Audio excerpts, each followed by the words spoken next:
আমাদের চেয়ে শক্তিশালী আর কে আছে, তারা এই কথা বলতো, কোরআন এই কথা বলছে। কোরআন বলছে, তারা বলতো মান আশাদ্দু মিন্না কুওয়া, আমাদের চেয়ে শক্তিশালী আর কে আছে। এখন এই স্লোগানগুলো আমরা ওয়ার্ল্ড অ্যাফেয়ার্স ঘাটলে দেখতে পারি না? বিভিন্ন পরাশক্তি বলছে আমাদের চেয়ে শ্রেষ্ঠ আর শক্তিশালী কে আছে। এই কথাটাই বলেছিল আদ এবং সামুদ জাতি। আল্লাহ পাক এদেরকে এমনভাবে ধ্বংস করেছেন যেন খেজুর গাছ উপড়ে ফেললে যেমন করে পড়ে থাকে, আদ জাতির লোকরা বাড়ির মধ্যে এভাবে পড়েছে। মাত্র 6 দিন এবং 7 রাতের মধ্যে আল্লাহ পাক আদ জাতিকে ধ্বংস করেছেন। আর সামুদ জাতিকে আল্লাহ পাক ধ্বংস করেছেন বজ্রপাত দিয়ে, প্রচণ্ড বজ্রপাত দিয়ে, মুহূর্তে একটা কম শেষ। আল্লাহ পাক সব করতে পারেন। ইতিহাস এভাবেই পুনরাবৃত্তি ঘটিয়েছে। ফেরাউনের যুগে চলে যান, মূসা আলাইহিস সালাম একই দাওয়াত দিয়েছেন আল্লাহ রাব্বুল আলামিন। আল্লাহ পাকের পক্ষ থেকে তাওহীদ নিয়ে তিনি ফেরাউনকে দাওয়াত দিয়েছেন যে লা ইলাহা ইল্লাল্লাহ, আল্লাহ ছাড়া কোনো ইলাহ নাই। আল্লাহ রাব্বুল আলামিন চিরঞ্জীব, চিরস্থায়ী, তার কাছে আত্মসমর্পণ করো। ফেরাউন বলেছিল আনা রাব্বুকুমুল আ'লা, আমি তোমাদের মহান রব। নাউযুবিল্লাহ। সে বলেছিল মা উরিকুম ইল্লা মা আরা, আমি যা ভালো মনে করি তাই তো তোমাদেরকে বলি। ওয়া মা আহদিকুম ইল্লা সাবিলার রাশাদ, এবং আমি তোমাদেরকে শুধু সৎপথ দেখাই। ফেরাউন এই কথা বলেছিল। সে বলেছিল যে মা আলিমতু লাকুম মিন ইলাহিন গায়রি, আমি তো জানি না যে আমি ছাড়া তোমাদের কোনো ইলাহ আছে। আল্লাহ রাব্বুল আলামিন সবর করেছেন, তাকে সময় দিয়েছেন, একটার পর একটা গজব দিয়েছেন। কখনো উকুন নাজিল করেছেন, কখনো রক্ত নাজিল করেছেন, কখনো প্লেগ, কখনো ব্যাং, কখনো ফড়িং, এরকম করে 9টা আযাব আল্লাহ পাক ফেরাউনকে দিয়েছেন, তার কওমকে দিয়েছেন। সর্বশেষ আল্লাহ রাব্বুল আলামিন লোহিত সাগরে সদল বলে ফেরাউনকে ডুবিয়ে মেরেছেন। ডুবে মরার সময় ফেরাউন বলেছিল যে আমানতু বিরব্বি হারুন ওয়া মূসা, আমি এখন হারুন এবং মূসার রবের প্রতি ঈমান আনলাম। ডুবে মরার সময় ফেরাউন এই কথাটা বলেছিল। তখন আল্লাহ রাব্বুল আলামিন বলেছেন আল-আন, এখন, ওয়াকাদ আসাইতা মিন ক্বাবল, এর পূর্বে তুমি বিরুদ্ধাচরণ করেছো। আল ইয়াউমা নুনাজ্জিকা বিবাদানিক, আজকে আমি তোমার বাদান মানে তোমার দেহটাকে সংরক্ষণ করব, প্রিজার্ভ করব। কি জন্য প্রিজার্ভ করবে? মিউজিয়ামে রেখে দেওয়ার জন্য? মিশরের মিউজিয়ামে রেখে দেওয়ার জন্য? কি কারণে প্রিজার্ভ করবে? লিতাকুনা লিমান খালফাকা আয়াহ, তোমার পরবর্তীতে যারা আসবে পৃথিবীতে ওদের সবার জন্য তুমি নিদর্শন হয়ে থাকবে, এই কারণে। তো ফেরাউনের পরে তো হাজার হাজার বছর চলে গেল, এবং এই হাজার বছরে আমরা দেখেছি আরো 1000টা ফেরাউন এসেছে পৃথিবীতে। তাদের সবার জন্য এই ফেরাউনের মমিটা ছিল কি? নিদর্শন। কে আল্লাহ নিদর্শনের পরোয়া করে? আল্লাহ পাকে নিদর্শনের কে পরোয়া করে?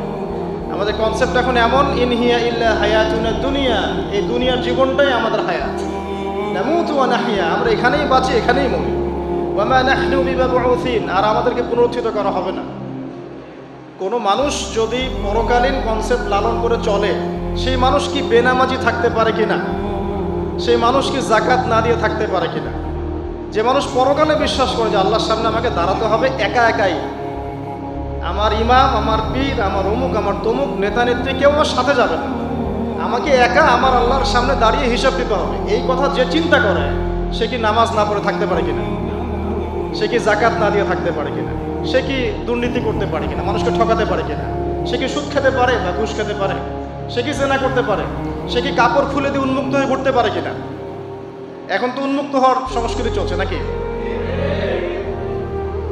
ইবলিস যখন আদম আলাইহিস সালাম এবং হাওয়া আলাইহিস সালাম তাদেরকে যখন জান্নাত থেকে বের করিয়ে দেয়, প্রলোভন দিয়েছিল, মিথ্যা প্রলোভন, যে হাল আদুল্লুকুম, হে আদম এবং হাওয়া, আমি কি তোমাদেরকে জানিয়ে দিব, আলা শাজারাতিল খুলদি ওয়া মুলকিন লা ইয়াবলা, হে আদম এবং হাওয়া, আমি কি তোমাদেরকে জানিয়ে দিব এমন একটা গাছের ব্যাপারে যেই গাছের ফল খেলে পরে তোমরা চিরস্থায়ী হয়ে যাবে এবং কোনোদিন মরবে না।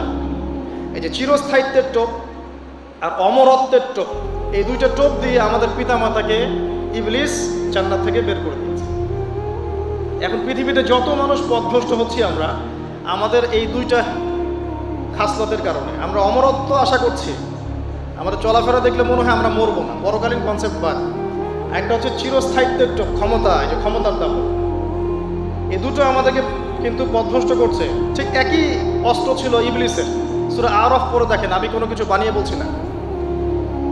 তখন আল্লাহ পাক বললেন যে ইয়া বানি আদম, হে বনু আদম, আদমের সন্তান যারা আছো আমাদেরকে আল্লাহ পাক বলছে তোমরা শোনো, লা ইয়াফতিনান্নাকুমুশ শাইতান, শয়তান যেন তোমাদেরকে ফিতনায় না ফেলতে পারে। কামা আখরাজা আবাওয়াইকুম মিনাল জান্নাহ, ঠিক যেমন করে তোমাদের পিতামাতাকে শয়তান জান্নাত থেকে বের করে দিয়েছে। যেহেতু আমাদের পিতা আর মাতাকে শয়তান জান্নাত থেকে বের করে দিয়েছে, আল্লাহ পাক এই আদমের সন্তানদেরকে বলছেন তোমরা সতর্ক থেকো, তোমাদেরকে যেন শয়তান জান্নাত থেকে যেভাবে বের করেছিল তোমার পিতামাতাকে এমন করতে না পারে। আর কি করতে না পারে? ইয়ানজিউ আনহুমা লিবাসাহুমা লিউরিয়াহুমা মিন সাওআতিহিমা। পড়ে দেখেন সূরা আরাফ। আল্লাহ বলছেন মনে রেখো আদমের সন্তানরা, ইবলিস কিন্তু শুধু তোমার পিতামাতাকে জান্নাত থেকে বের করেই দেয় নাই, বরং গাছের কাছে নিয়ে গিয়েছিল, ফল খাওয়ার সাথে সাথেই তাদের গায়ের পোশাক খুলে পড়ে গিয়েছে। তাহলে আমাদের পিতামাতাকে জান্নাতে নগ্ন করে দিয়েছিল কে? সেই কথা আল্লাহ পাক বলছেন আদম সন্তানদেরকে তোমরা সতর্ক থেকো, তোমাদেরকে যেন ইবলিস নগ্ন করতে না পারে, ঠিক যেমন করে তোমাদের পিতামাতাকে করেছে। তাহলে এখন যে পুরো বিশ্ব জুড়ে নগ্নতার যে সংস্কৃতি চলছে তাই এরা কার এজেন্ডা বাস্তবায়ন করছে বুঝতে পারছেন? কোরআন পড়েন, পৃথিবীতে যত সভ্যতা চলে গেছে, ব্যাবিলনের সভ্যতা, চাইনিজদের সভ্যতা, তারপরে যে আমাদের মাও সেতুং, ইতালির মুসোলিনি, এদিকে জ্যাপল সার্তে, এদিকে আপনার ফিডেল ক্যাস্ট্রোর কথা বলেন, ওই পশ্চিমা সভ্যতা বাদ দিয়ে যত বড় বড় সভ্যতা রিনাউন্ড, সবার পোশাক ছিল শালীন। আমি চ্যালেঞ্জ করলাম, বুঝে দেখেন চাইনিজদের পোশাক দেখেন, আগেকার পোশাক, 1000 বছর আগের পোশাক, শালীন পোশাক। তারা কিন্তু মুসলিম ছিল না। আপনি এই ব্যাবিলনের সভ্যতা দেখেন, ব্যাবিলনের সভ্যতা অনেক প্রাচীন না? এই সভ্যতার পোশাক দেখবেন এটা অশালীন পোশাক ছিল না। এমনকি আইয়ামে জাহিলিয়াত যেটা আমরা বলি, নবী সাল্লাল্লাহু আলাইহি ওয়াসাল্লাম যখন জন্ম নেননি তার আগের সময় কথা বলছি, ওই সময়ও যে মানুষ জেনা করতো, মেয়েকে যে কন্যা সন্তানকে জীবিত দাফন করতো, তারপরেও ওদের পোশাক শালীন ছিল। হঠাৎ করে বিশ্বে একটা সভ্যতা আসলো পশ্চিম থেকে, তারা বললো যে পোশাক শর্ট হতে হতে হতে হতে এক পর্যায়ে বিকিনি পরে করা শুরু করে, এবং এখন ওরা সারা বিশ্বে ওটা ছড়িয়ে দিচ্ছে, আমরা সবাই ওটাকে গ্রহণ করছি। আমরা বলছি 1000 বছরের সমস্যা। এখন দেখেন আল্লাহ পাক কি বলছেন, ওয়াইদা ফাআলু ফাহিশাতান, ওই সূরার মধ্যে আছে যখন তারা কোনো ফাহেসা কাজ করে তারা বলে, ক্বালু, তারা বলে, ওয়াজাদনা আলাইহা আবানা, আমরা এগুলো আমাদের বাপ দাদাদেরকে দেখেছি করতে। যখন তারা কোনো ফাহেসা কাজ করে তারা বলে, অশ্লীল কাজ করলে বলে আমরা এগুলো দেখেছি বাপ দাদা পিতৃপুরুষ থেকে করে আসছে। আল্লাহু আমারানা বিহা, আল্লাহ আমাদেরকে আদেশ করেছেন। আল্লাহ বলছেন কুল ইন্নাল্লাহা লা ইয়া'মুরু বিল ফাহশা, আল্লাহ পাক কখনো অশ্লীল কাজের আদেশ করতে পারেন না। আতাকুলুনা আলাল্লাহি মা লা তা'লামুন, তোমরা কি আল্লাহ সম্পর্কে এমন কথা বলছো যে কথা তোমরা জানো না? আল্লাহ কিসের আদেশ করেন? আল্লাহ বলছেন কুল আমারা রাব্বি বিল কিসত, হে নবী বলে দিন আল্লাহ পাক আদেশ করেন ন্যায় বিচারের আদেশ করেন। ওয়া আকিমু ওয়ুজুহাকুম ইনদা কুল্লি মসজিদ, এবং প্রত্যেক নামাজের ওয়াক্তে নিজের চেহারাটাকে একনিষ্ঠভাবে আল্লাহর দিকে ফেরাবে, এই আদেশ আল্লাহ পাক করেন। ওয়া আকিমু ওয়ুজুহাকুম ইনদা কুল্লি মসজিদ ওয়াদউহু মুখলিসিনা লাহুদ্দিন, এবং একনিষ্ঠভাবে তোমরা আল্লাহকে ডাকবে, দোয়া করবে, এই আদেশ আল্লাহ পাক করেন। আল্লাহ পাক কি অশ্লীল কাজের আদেশ করতে পারেন? ইতিহাস পড়ে দেখেন, আমি নিজে হিস্ট্রির ছাত্র, আপনি পড়ে দেখবেন, পুরো ঐতিহাসিক পটভূমি পড়ে দেখবেন, মানুষ এই ঊনবিংশ শতাব্দী আসার আগে এত অশ্লীল ছিল না।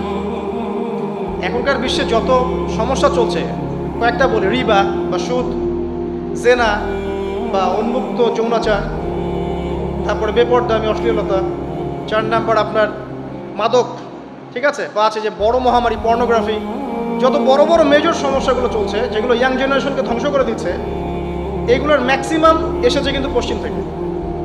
খেয়াল করে দেখবেন, এগুলো কিন্তু বাংলাদেশ থেকে আসে নাই, আসছে ভারত থেকে আসছে, পাকিস্তান থেকে আসছে, সাবকন্টিনেন্ট থেকে আসে নাই, এগুলো দেখবেন একটা নির্দিষ্ট জায়গা থেকে আসছে।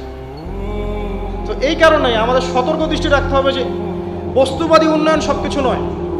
হ্যাঁ, আমরা জিডিপি বাড়ালাম, ইন্ডাস্ট্রিজ গড়লাম, মঙ্গলে চলে গেলাম, চাঁদে গেলাম, ওকে ফাইন, এগুলোর কেউ বিরোধিতা করবে না, এটা ভালো, ন্যাশনকে এগিয়ে নিতে হবে, এটাই এডুকেট ধারণা, এবং এডুকেটেই করতে হবে, কিন্তু নৈতিকতার বিসর্জন দিয়ে নয়। নৈতিকতার বিসর্জন দিয়ে ধর্ম থেকে দূরে চলে এসে নাস্তিকতায় বিশ্বাসী হয়ে আল্লাহকে বাদ দিয়ে, রাসূলকে বাদ দিয়ে এই বস্তুবাদী উন্নয়ন আমাদের পরকালকে বাঁচাতে পারবে না। তো পরকালকে বাঁচিয়ে রেখে আমার দুনিয়াবি উন্নয়ন করতে হবে, এবং দুনিয়ার উন্নয়নটা অবশ্যই জরুরি। সারা বিশ্ব যখন এগিয়ে যাচ্ছে, আমরা কেন পিছিয়ে থাকবো?